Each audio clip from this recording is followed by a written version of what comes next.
ang sumalubong sa pagpasok ng Year of the Wooden Snake ngayon 2025.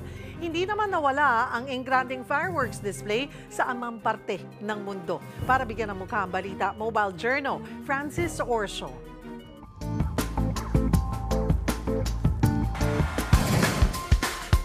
Sari-sariling bersyon ng pagsalubong sa 2025 ang ipinakita sa iba't ibang bahagi ng mundo.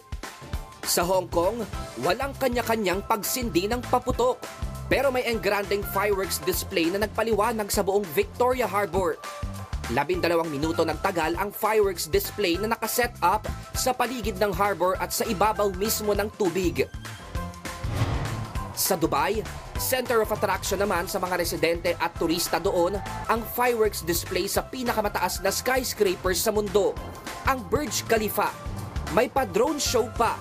May naghugis ibon, may hourglass, pati ang countdown sa bagong taon, ginawa ng mga drone. Kanya-kanya ring set-up ng fireworks display ang mga syudad at distrito. Sa Rome naman, sa sikat na tourist destination na The Colosseum, ginawa ang fireworks display kung saan libo-libong Italyano ang sabay-sabay na sinalubong ang 2025.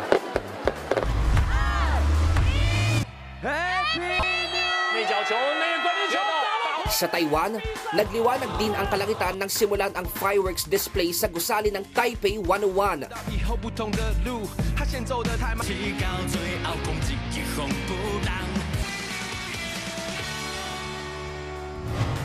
Nagliwanag naman ang buong River Thames sa London pagsapit ng alas 12 doon.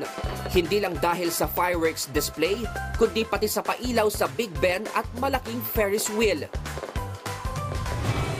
Sa Georgia, nagtipon-tipon sa labas ng parliament ang libo-libong mga nagpoprotesta. Pero yan ay para sabay-sabay na salubungin ang bagong taon. Pause muna raw sila sa protesta matapos suspendihin ni Prime Minister Irakli Kobakidze ang EU integration. Mobile journalist Francis Orso, hatid ang mukha ng balita.